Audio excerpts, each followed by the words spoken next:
네, 3주 만에 이렇게 또 만나 뵙는 것 같습니다.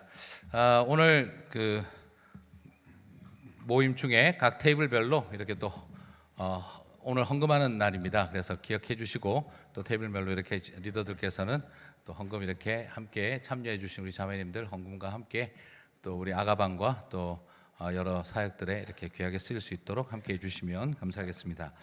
자, 오늘 이제 여러분과 함께 그 사도행전 25장, 26장 이렇게 내용들을 한번 살펴보겠는데요. 공부하다가 짜증 많이 나셨죠? 네. 네. 자, 이런 이야기하면 싫어할 건데 저희 아내가 옆에 앉아가지고 한숨을 푹푹 쉬면서 열심히 준비하고 있더라고요. 그래서 좀 끝나나 싶었더니 또 아이고 라고 또 하고 있고 또 좀 있으면 또 아이고 하면서 또 하고 있길래 내용이 무지 많기는 많고 또 비슷한 내용이 반복되니까 참 쉽지는 않겠다는 생각이 이렇게 듭니다. 자, 오늘 다 내용은 비슷한 내용이 또 벨릭스하고 있었던 일이 또 베스도에서 반복이 되는 듯한 느낌이 없지 않아 있습니다. 그렇죠? 자, 그런데 오늘 저는 여러분하고 많은 이야기보다 간단하게 또 한번 정리를 좀 하고 싶은 것은요, 저는 뭐 여전히 오늘 이 사도 바울이라고 하는 사람에 대한 생각을 참 여러 가지 많이 하게 됩니다. 자, 이제 뭐 베스도가 부임한 지 3일 후에 가이사라에서 예루살렘으로 올라가면서 또 이제 들어가니 또 이게 그 뭐라 그러죠? 이렇게 그 고발 고소가 또 접수가 됩니다. 유대인들 중에 높은 사람들이 새로 부임하는, 여러분 한번 생각해 보시겠습니까? 새로 부임하는 총독 만나는 날 첫 부탁이 뭡니까? 바울을 고발을 할 테니 예루살렘으로 옮겨 주십시오. 여러분 솔직히 여러분도 총독이라고 한번 생각해 보시고 첫 부임을 하는데 첫 번째 요구사항은 좀 어떻겠습니까? 아무리 식민지 백성들이라 하더라도, 아무리 식민지의 리더들이라고 해도 솔직히 첫 요구사항은 어떻게 해야 되죠? 좀 이렇게 정치적인 감각이 있다면 그것에 대해서 당연히 좀 호의적인 태도를 보여야 되는 게 맞습니다. 사실 첫 만남에 서로 얼굴 붉히기 좀 그렇잖아요, 그죠? 첫 만남에 이 정도 요구사항은 앞뒤 뭐 안 따지고 무조건 들어줄 만도 하죠. 자, 그런데 이 베스도가 상당히 여기서 좀 본인도 당황했을 것 같아요. 아니 무슨 첫 만남에 그 사람 하나 이렇게 그 재판하는 일을 올려달라고 하는 이런 요구사항을 할까? 사실 이건 뭐 어떻게 생각하면 쉽게 생각할 수도 있어요. 그런데 조금 복잡한 문제는 이 바울이 로마 시민권을 가지고 있다는 거예요. 로마의 시민권을 가지고 있기 때문에 이걸 이 사람들에게 재판을 넘겨줘야 하는가 하는 좀 미묘한 문제가 있습니다. 바울을 예루살렘으로 옮겨달라고 요청을 했어요. 고소 고발을 하면서 옮겨달라. 이 정도는 들어줄 만한 일입니다. 자, 그러므로 이 정도 상황 같으면 그냥 베스도가 그냥 그래 그렇게 하자 이렇게 해도 될 수 있을 문제인데 그러지 말고 예루살렘에서 내려와서 가이사랴 빌립보로 같이 내려가자 하는 거죠. 자, 정말 어느 정도 알았는지 몰랐는지는 모르지만 이 덕택에 매복해서 이 바울을 죽이려고 했던 이 계획은 좌절이 되게 됩니다. 자, 이게 지금 여러 그래가지고 자신의 법정으로 유대인 지도자들을 불러와서 거기에서 했더니 별로 이게 지금 걸거리가 없는 거예요. 자, 여기에서 도무지 범죄한 문제를 찾지를 못합니다. 그런데 이제 9절을 보시면 25장 9절을 보시면 베스도가 유대인의 마음을 얻고자 하여 바울더러 묻되 네가 예루살렘에 올라가서 이 사건에 대하여 내 앞에서 신문을 받으려느냐 라고 이렇게 물어보게 되죠. 뭐 분위기가 잘 안 되니까 베스도도 상당히 부담이 되는 거예요. 이런 걸 소위 말하는 정치적 부담이라고 이야기를 하는 거죠. 첫 유대인의 지도자들이 처음 만나서 자기들의 그 눈에 가시 같은 꼴 보기 싫은 저 사람을 어떻게 좀 정리하려고 드는데 그걸 안 들어준다는 게 상당히 부담이 되는 거예요. 자, 여러분 이게 이 베스도가 가지고 있는 법적인 원칙과 여전히 또 뭐가 있습니까? 자기들이랑 잘 지내야 할 파트너들의 그 눈에 가시 같은 존재를 이걸 어떻게 한번 제거를 해주는 일을 도와줘야 하는가 하는 이 미묘한 자리에 본인이 서 있는 것을 발견하게 됩니다. 자, 이런 상황에서 바울이 이야기를 합니다. 뭐라고 이야기를 합니까? 16절에 보시면 내가 대답하되 무릇 피고가 원고들 앞에서 고소사건에 대하여 변명할 기회가 있기 전에 내주는 것은 로마 사람의 법이 아닙니다. 자, 무슨 말입니까? 자기가 로마 시민권을 갖고 있는데 로마의 법대로 하면 이건 지금 불법입니다, 이 말이죠. 아주 완곡하게 바울이 베스도에게 이건 지금 불법 재판이 됩니다 라는 것을 정확하게 이야기를 합니다. 그리고 아무것도 제시하지 못하지 않았습니까 하면서 그가 뭘 요구하느냐 하면, 이렇게 될 것 같으면 나는 예루살렘으로 가지 않고 뭘 요구한 거죠? 내가 가이사에게, 케사르에게 가서 내가 받겠습니다 함으로써 나가고 있어요. 자, 여기에서 우리가 바울의 모습에 대해서 살짝 오해할 수 있는 것이 하나가 있는데요. 바울이 죽음이 두려워서, 바울이 고난이 두려워서 지금 여기에서 살 길을 찾아 그렇게 가려고 하는 것인가 하는 인간적인 질문이 생기기도 합니다. 자, 여러분, 가만히 살펴보시면 예수님도 두 가지 태도를 보이셨어요. 고향에서 사람들이 돌로 쳐서 죽이려고 하자 어떻게 하셨죠? 피하셨습니다. 그죠? 그런데 나중에는 어떻게 하셨습니까? 불법 재판 빠져나갈 수도 있으셨음에도 불구하고 안 빠져나가시고 그냥 십자가에서 죽으셨습니다. 지금 바울이 죽는 게 두려워서나 뭐 이런 것을 피하고 싶어서 방법을 찾고 있는 것이 아니라 자신의 사명을 완수하기 위해서 그는 가이사에게 갈 것을 요구하고 있다는 것이죠. 죽는 게 두려웠으면 아예 들어오지를 않았겠죠. 고난이 기다리는 걸 알면서도 들어왔어요. 그것은 죽음의 문제를 이미 초월하고 들어온 사람이라는 거죠. 그런데 하나님께서, 예수님께서 뭘 말씀하셨습니까? 네가 어디도 봐야 된다, 로마도 봐야겠거늘. 그러니까 지금 자신은 여기서 죽어야 될 단계가 아니라 로마까지 가서 예수님의 계획을 이루어야 할 상황이라는 걸 알고 있기 때문에 지금 자신이 가지고 있는 로마의 법적 지위를 가지고 내가 가이사에게 항소하겠습니다 해가지고 다시 로마로 갈 수 있는 기회를 만들어가고 있는 것이죠. 자, 여기에서 중요한 포인트는 제가 뭐냐 그러면, 바울이 죽음을 두려워했던 사람이 아니라 바로 자신의 사명을 다하기 위해서 가이사에게 청원했던 것입니다. 만약에 여기서 지금 바울이 뒤에도 26장에도 나오지만 법적인 측면에서 피하려고 하면 피할 수 있습니까? 없습니까? 있어요. 이 상태로 밀고 계속 나가면 어떻게 되죠? 재판 자체가 불법이기 때문에 어떻게 됩니까? 이제는 이미 여기에서 혐의가 없다는 게 드러났어요. 그러면 이제 바울은 어떻게 하면 되죠? 로마 사람으로서 법적인 보호를 요구하고 그냥 나가면 그만이에요, 이제. 그런데 나중에 26장 끝에서 보시면 아그리빠하고 베스도가 뭐라고 합니까? 이 사람이 괜히 항소만 안 했더라면 지금 바로 풀려났을 것 같다, 이렇게 이야기를 할 정도예요. 이미 게임 끝난 겁니다, 이건 법적으로 재판은. 그런데 바울은 바보같이 다시 항소를 한 거죠. 여러분, 이게 지금 바울이 법을 잘 몰라서 실수한 걸까요? 아닙니다. 이게 바로 하나님이 주신 지혜로 의도적으로 한 거라는 거죠. 목적은 어디에 있습니까? 풀려나는 데 목적이 있거나 이 고난을 피하는 데 목적이 있는 게 아니라 그 목적이 어디에 있습니까? 로마에 복음을 전해야 한다는 그 사명에 정확하게 붙들린 바 되어 있었다 하는 것이죠. 자, 오늘 우리는 이 바울의 모습을 보면서 고난을 피하기 위하여 지혜로운 모습을 보는 것도 아니고, 그리고 바울이 뭔가 인간적으로 두려워해서 이것을 피하고자 함도 아니라 그는 철저하게 하나님께서 왜 나를 여기에 부르셨는지에 대한 이유를 알고 고난을 겪으면서 더 큰 고난을 당할 각오를 하고 나아가고 있다는 걸 발견하게 되어집니다. 여러분, 오늘 이게 바울을 살펴보고 있으면 딱 소위 말해서 내가 목적이 이끌어가는 삶 앞에 바로 서 있는 거예요. 자, 그러면 이제 두 번째로 제가 오늘 바울을 통해서 살펴보게 되는 것은요, 오늘 사실 감옥 속에 몇 년 있었느냐면 최소한 2년을 있었습니다. 여러분, 사명이고 뭐고 감옥 한 2년 있어 보시면 어떨까요? 여러분, 솔직히 어떤 생각 드세요? 감옥 가서 2년 그렇게 한번 살아보시고 나면 뭐 하나님 부르심이고, 그죠? 우리 쓰는 표현으로 나팔이고, 이렇게 뭐 지키고 싶으시겠습니까? 그 자리를? 솔직하게.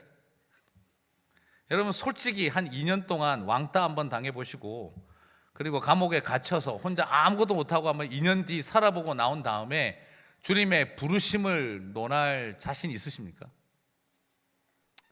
그냥 솔직하게. 우리는요, 어떤 의미에서는 내가 하나님 원망할 조건을 찾아가면서 살아갈 때도 있습니다. 내가 어떻게 하면 이거 지금 때려치울 수 있을까? 조건 찾아가면서 살아갈 수 있습니다.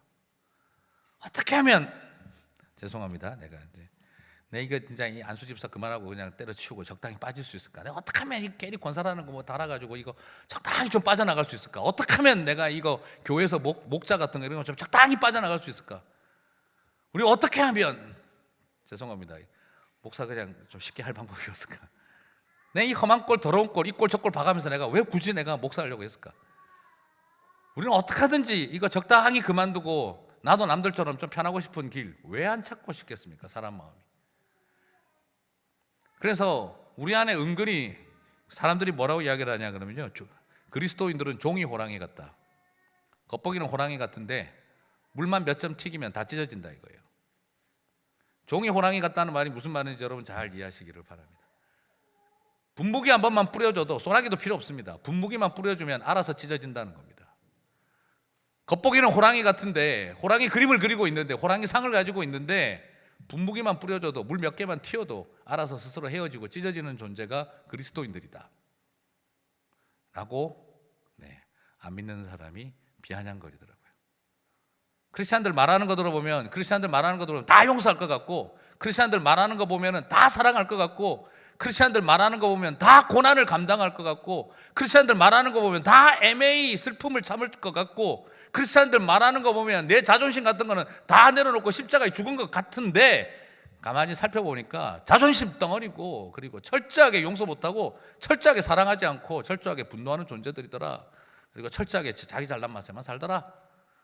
그렇게 안 믿는 친구가 저한테 하는 이야기였습니다. 목사들 뭐 하나님 앞에 생명 다 드린 것처럼 보이고, 교회 장로님들, 집 권사님들 다 그런 것처럼 보이는데 조금만 물 뿌려봐라 금방 알아서 다 찢어지더라, 이렇게 이야기를 하는 거예요. 목사님 말이 조금 세다 하는 생각이 어제부터 드실는지 모르겠습니다만, 이게 우리 종이 호랑이다는 거예요. 칼로 난도질 안 해도 그냥 물만 좀 뿌려놔도 알아서 헤어진다는 거예요. 자, 오늘 이런 자리에 있는 게 솔직한 우리의 모습인데, 감옥 한 2년 넣어두고 나면 복음이고 뭐고 사명이고 뭐고 사명감 다 사라집니다. 그게 솔직히 우리의 모습입니다. 저는 바울을 쳐다보고 있으면서 느끼는 게 뭐냐 그러면, 제가 솔직히 나 이렇게 못 살 것 같다 하는 생각이 들어요. 바울을 보고 있으면 나 정말 못 살 것 같다 이렇게. 여러분, 그 당시 로마의 감옥이 어떤 곳입니까? 로마의 감옥은요, 들어가는 순간 죽는다고 생각했어요. 사형을 시키지 않아도 죽었어요. 음식 먹는 거, 잠자리, 그 다음에 발에다가 채워놓은 착고, 그 착고가 사람들 발을 썩어서 다 죽게 만들었어요. 요즘처럼 그 쇠스랑 있지 않습니까? 이 착고가 그게 마감을 잘 해가지고 만들었을까요? 그냥 대충 쇠를 그렇게 만들어서 걸어 놓은 거예요. 그걸 발목에 차고 맨발로 걸어 보십시오. 어떻게 됐을까요? 그냥 이게 다 찢어져요, 그냥. 그러면서 거기가 다 인펙션이 오고, 소위 말하는 봉화직염, 여러 가지 것들 오면서 발이 썩어서 다 죽었어요. 발에서 상처난 것 때문에 발 자르고 죽어갔던 사람들이 로마의 감옥이에요. 그래서 그 사람들은 로마에 매일 하는 일이 어젯밤에 누가 죽었는지를 확인하는 게 간수들의 첫 번째 일이에요. 밥 먹여주는 게 첫 번째 일이 아니라 하룻밤 사이에 죽은 사람 시체 끄집어내는 일이 로마의 간수들이 하던 첫 번째 일입니다. 거기를 2년을 있었습니다.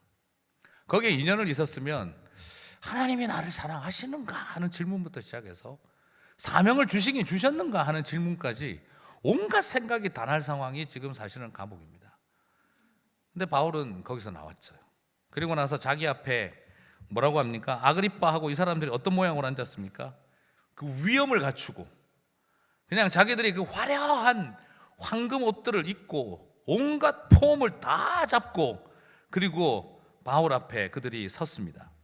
여러분, 이걸 보고 있으면 참 얼마나 이들이 무시하고, 그들이 얼마나 그 앞에서 폼을 잡으려고 지금 압도하려고 그리고 그들을 불러내었는지를 볼 수가 있어요. 그런데 바울은 그 자리에 서서 뭐라고 이야기를 합니까?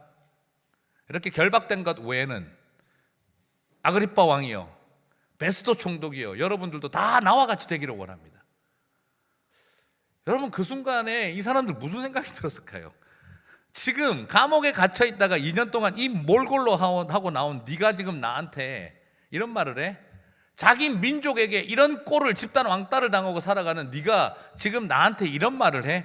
야, 세상에 무슨 흉악범이라고, 사람을 무슨 연쇄살인을 한 것도 아니요, 그렇다고 무슨 나라를 뒤집겠다고 저항운동을 하거나 혁명가도 아닌데 아무 죄도 없는 너를 지금 온 이스라엘의 지도자들이 새로운 총독 처음 만나는 날 쟤 좀 어떻게 하자는 이야기부터 하는 그런 왕따를 당하고 있는 네가, 누가 너 하나 알아주는 사람 어디 있고 네가 믿는 하나님이 2년 동안 뭐 해줬냐 너한테. 그런 네가 지금 나한테 이렇게 결박된 거 외에는 나처럼 되게 해달라. 기가 찬 이야기죠. 그러면서 이런 인생이 내가 가이사에게 항소하겠노라, 그 말을 딱 듣고 나니까 이 사람들도 할 말이 없는 겁니다. 기가 찬 것입니다. 그리고 오히려 신문하는 자기를 향해 어떻게 하고 있습니까? 그리스도인을 만들고 있다는 거예요. 아그리빠가 당황한 거예요. 지금 자기 안에 설명할 수 없는 감동이 들어오는 거죠. 불안한 거예요. 갑자기 당황한 거예요. 지금 네가 나를, 바울이 한마디도 안 했습니다. 내가 당신이 그리스도인 되기를 원하나이다, 이런 말도 안 했습니다. 그런데 아그리빠가 자기 속에 일어나는 속내를 들킨 겁니다. 이게 지금 네가 나를 그리스도인으로 만들려고 하는도다 라고 하는 거죠. 베스토는 놀래가지고 소리를 지르며 네가 많이 배운 그 학문이 너를 미치게 만들었다라고 지금 소리를 지르고 있는 거예요. 지금 모양이 어떻게 바뀌었습니까? 완전히 왕과 총독이 당황해서 어쩔 줄을 몰라 하고 있는 겁니다. 자기들 손으로 핸들을 못하고 있는 겁니다. 그게 바로 뭡니까? 복음의 능력이었어요. 바울을 이렇게 만들 수 있는 힘이 무엇이었습니까? 바로 복음의 힘이었습니다. 저는 이걸 보고 난 다음에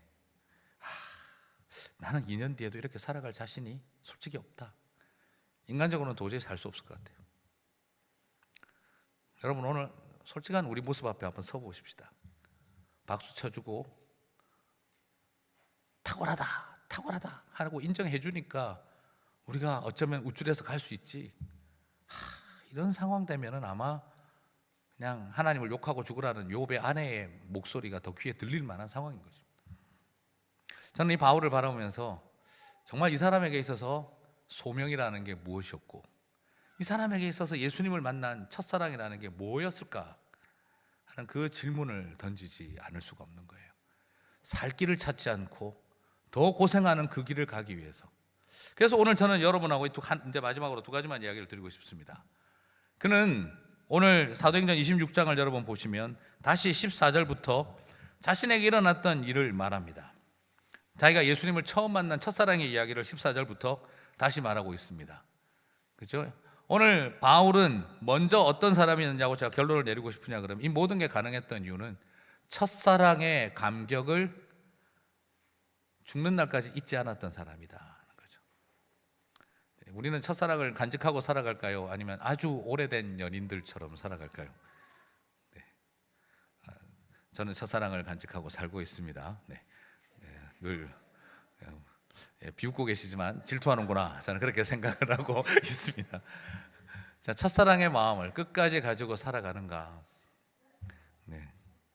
오늘 제가 아침에 나오면서 별 시덥지 않은 소리를 저희 아내한테 했거든요.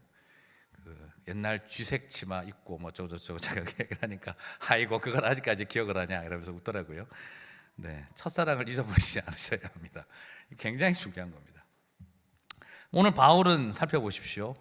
아직도 여전히 내가 예수님을 만난 그 첫 만남의 아름다운 추억을 아직도 빨간 글씨로 기억하고 있는 사람입니다. 그것을 잊어버리지 않고 있습니다. 세월이 몇십 년이 흘러갔지만 그 사역의 길을 걸어가면서도 내가 처음 주를 만났을 때 그때 나를 향해 찾아오셨던 주님의 음성과 메시지를 하나도 잊지 않고 있습니다.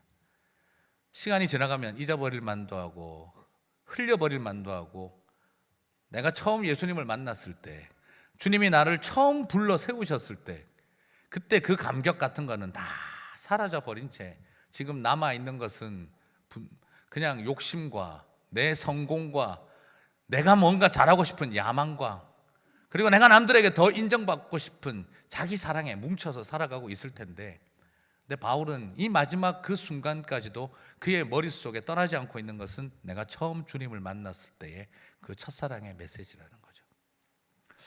오늘 저는 여러분에게 오늘 바울을 바라보면서 대단한 분이다라는 것을 말하고 싶은 게 궁극적인 목적이 아니라 바로 이 첫사랑을 끝까지 잃어버리지 아니한 하나님의 사람이 그 어려운 고난의 길, 외로움의 길, 그 집단적인 공격으로부터도 이겨낼 수 있는 소망을 갖게 하는 힘이라는 것입니다. 여러분, 그 첫사랑을 다시 지키시게 되기를 바랍니다. 오늘 여러분이 주님을 처음 만난 첫사랑의 때가 언제인지 많이 나누어 보셨으면 좋겠습니다. 아무것도 모르던 고등학교 2학년 시절, 그 여고생 2학년 때 수련회 가서 앉아서 하나님 정말 사랑합니다 하며 성경책에 적어봤던 내 짧은 간증과 신앙의 고백, 그거 아직까지 붙들고 사냐? 하지만 그거 아직까지 붙들고 살다가 죽는 날까지 붙들고 사시기를 바랍니다. 그게 우리로 하여금 오늘 이 길을 걸어가게 만든다는 겁니다. 내가 이런 대학 가고 저런 직장 얻어서 이런 남편 만나 살아가면서 헤어지고 변색되어지고 달라진, 어느 틈에 내 안에 자리 잡아버린 어떤 것들, 잘 돼서 얻게 된 것들, 실패하고 좌절해서 가슴속에 남았던 상처, 그런 것들 때문에 무너지고 깨져버렸던, 아니면 너무 잘 나가고 너무 잘 돼가지고 넘쳐버려서 생겼던 여러 가지 것들 다 걷어치우시고 다시 내가 주님 처음 만났을 때에 가졌던 그 첫사랑 말입니다. 제가 예전에 한번 제가 설교할 때 제가 말씀드렸는데요, 제가 한국에 있을 때 청년부 생활할 때 그 청년부 자매 중에 소위 형제들이 굉장히 그 킹카로 소위 취급하던 자매가 있었어요. 영어 잘해. 한 번도 미국 안 갔는데 영어도 다 하고, 일본어도 완벽하게 하고, 한국어도 잘하고, 거기다가 뭐 회사에서는 엄청 잘 나가는 사람이고, 거기다가 또 노래를 잘해서 성가대에서 맨날 솔리스트고. 저는 아무 느낌 없었지만, 왜냐하면 그때 제 아내랑 연애하고 있었기 때문에 지금 남자애들이 정말 좋아하던 자매인데, 나중에 그 자매가 결혼하는데 보니까, 형제를 보니까 딱 이런 스타일이에요. 배 나오고 머리 벗겨져서 이렇게 키는 작고, 딱 이런 스타일이랑 결혼을 하는 거예요. 그래서 사람들이 보기에는 왜 저렇게 할까? 아니면 저 사람이 엄청 돈 많은 집안인가? 막 이런 생각이 들 정도의, 그런데 진짜 지극히 평범한 직장인이에요. 나중에 그 자매가 같이 우리 동기들하고 모임 결혼식 가기 전에 그런 간증을 하더라고요. 자기가 연애할 때마다 항상 사귄 사람은 소위 말해서 킹카급만 사귀었는데, 모든 그것이 실패하고 좌절이 되고 난 다음에, 굉장히 좌절하고 난 다음에 옛날 그 자기 서고를 책꽂이 정리하다가 자기가 고등학생 시절에 들고 다니던 성경책을 찾아가서 펴보니 그때 자기가 결혼을 놓고 기도했던 글이 적혀 있더라는 거예요. 그런데 마침 그때 그 결혼하신 분이 미국 출장 가다가 비행기 옆에 앉았던 분이래요. 끝까지 들이대가지고 그냥 무시를 했었는데, 나중에 보니까 교회를 다니고 신앙생활 너무 잘하는 분이고, 근데 너무 평범한 사람이고, 평범한 직장인이고, 그래가지고 막 싫어가지고 막 뭐 하고 있었는데, 그때 하나님께서 하필이면 여러분 함부로 책꽂이 정리하시면 안 돼요. 그래서 책꽂이 정리하다가 그걸 딱 보고 나서, 이게 하나님께서 나는 잊어버렸던 20년 전의 기도, 20년이 아니라 10몇 년 전의 기도를 하나님께서 나를 다시 인도하시는구나. 그래가지고 만나고 난 다음에 하나님께서 인도하신 결혼이라고 고백을 하더라고요. 우리 안에 첫사랑이라고 하는 건, 저는 내가 예수님을 향해서 가졌던 가장 중요한 첫사랑의 회복, 좋은 배우자 만나서, 좋은 대학을 가서 좋은 배우자 만나, 좋은 직장 만나, 잘 나가면서 잃어버렸던 나의 순수했던 첫사랑, 주님을 향한, 아니면 대학과 결혼과 직장과 많은 삶의 자리에 실패의 연속으로 인해서 내 가슴 속에 무너지고 악만 남아버린 이런 상태에서 잃어버린 순수했던 첫사랑이든지 뭐든지 간에, 다시 오늘 우리 안에 하나님 다시 내가 그때 그 첫사랑으로 돌아가게 해주십시오. 사도 바울의 가슴 속에 남았던, 평생을 붙들었던 그 첫사랑의 마음을 다시 우리가 회복하게 해주십시오. 그 소망이 저와 여러분 가운데 있게 되시기를 바랍니다. 그리고 말씀하시지 않습니까?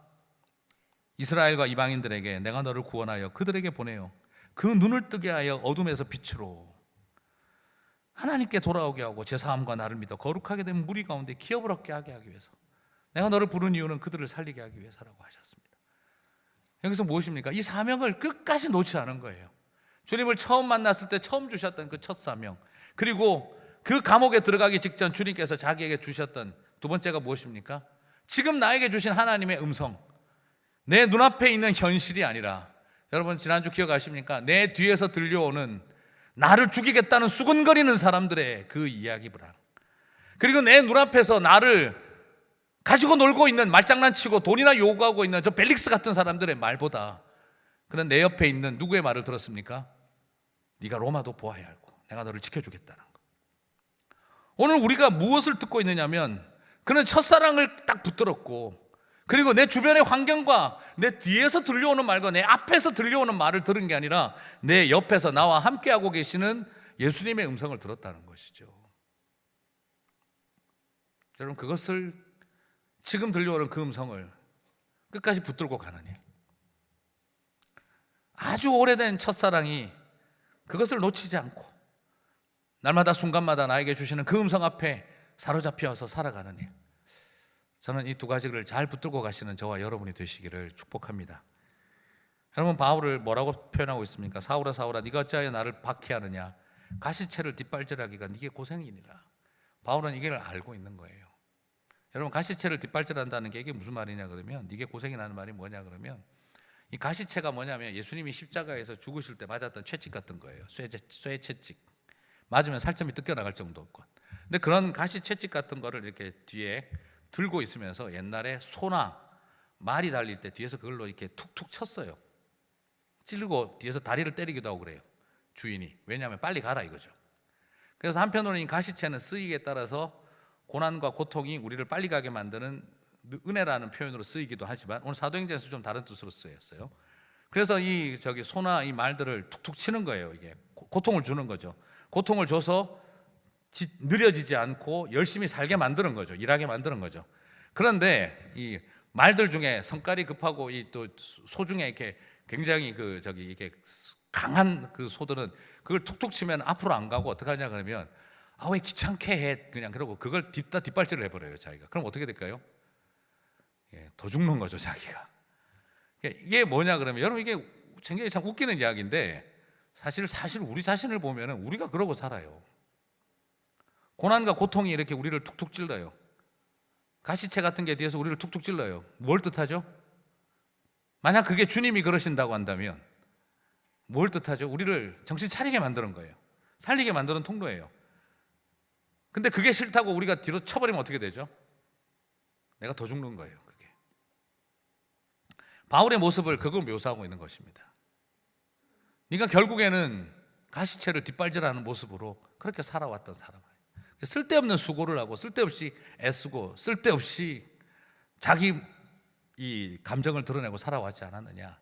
그랬던 네가, 그런 너에게 내가 이 세상의 증인으로 삼겠다는 것. 오늘 저와 여러분에게 있어서, 예전에 우리가 다 어떤 사람이었습니까? 훌륭하고 잘하고 있었던 거 아닙니다. 그걸 잊지 마시기 바랍니다. 오늘 이 말의 의도는 바로 그것입니다. 우리 옛날에 다 가시채 뒷발질하던 존재들이었다 이 말입니다.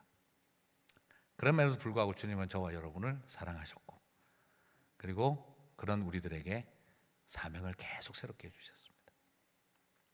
오늘 이 말씀 보면서 저와 여러분 안에 하나님, 사도 바울의 가슴 속에 있었던 이 길을 걸어가게 해 주십시오. 옛날에는요 좀 리버럴 디알라지언들이, 그 자유주의 신학자들이 항상 뭐라고 말했냐 그러면, 비아냥거리면서 말을 할 때 God created heaven and the earth and the apostle Paul created Christianity, 이렇게 이야기를 했어요. 예수님이 만든 종교가 아니고 바울이 만든 종교라고, 이런 식으로 비아냥거렸어요. 그래서 바울의 가르침이 예수님의 가르침과 좀 다르다, 이런 식으로 가르쳤어요. 그런데 요즘은 그 리버럴 디알라지안들도 생각이 다시 바뀌었어요. 예수님이 걸어가신 길을 가장 온전히 걸어간 사람, 예수님의 가르침을 가장 자신의 삶으로 잘 살아내었던 사람이 가장 예수를 닮은 꼴이 바울이다라고 하죠. 그래서 바울은 기독교를 만든 사람이 아니라 바로 예수님이 세우신 그 신앙의 원리를 가장 아름답게 따라간 사람으로 이제는 묘사가 될 정도예요. 오늘 바울이 대단하다는 걸 끝내지 마시고, 오늘 바울의 이 모든 과정이 누구랑 똑같았습니까? 예수님과 같은 길을 걸어가고 있었습니다. 오늘 저와 여러분에게 바로 주님 나에게도 이 십자가의 길을 걸어가는 삶이 실제가 되게 해 주십시오. 행여나 우리가 종이 호랑이를 같은 존재가 아니었을까요? 오늘 한번 돌아보시면서 나는 사탄이 칼질을 할 필요도 없이 분무기만 뿌려도 스스로 찢어질 그런 창호지에 있는 호랑이 같은 모습은 아니었던가? 스스로 돌아보면서 오늘 하나님 나에게 허락하신 예수님의 길, 바로 이 사도 바울의 길을 우리가 걸어갈 수 있도록 도와주십시오. 저와 여러분의 기도의 제목이 되시기를 주님의 이름으로 축복합니다. 우리 같이 한번 기도하겠습니다. 하나님, 오늘 말씀을 우리가 살펴보면서 우리의 연약함을 고백합니다. 그러나 이 사도 바울 안에 있었던 그처럼 절실했던 그 불꽃이 무엇이었는지 오늘 다시 한번 돌아보게 하여 주시옵소서. 사도 바울의 가슴 속에 그처럼 불타올랐던 예수님의 십자가, 그리스도의 남은 고난을 내 육체에 채우노라 했던 그 바울의 깊은 고백을 오늘 우리가 다시 보게 하여 주옵소서. 어느 틈에 희미해져 버린 우리의 첫사랑을 주님 앞에 고백합니다. 어느 틈에 희미해지는 현실 앞에 무너져 버리는 우리의 부르심을 생각합니다. 다시 첫사랑을 붙잡고 다시 부르심을 붙들고 주님 부르시는 그날까지 나에게 주어진 길을 걸어갈 수 있는 하나님의 백성들 되게 하여 주시옵소서. 감사합니다. 예수님 이름으로 기도드립니다. 아멘. 네, 수고하셨습니다. 또 탭을 나눔의 시간 가지시기 바랍니다.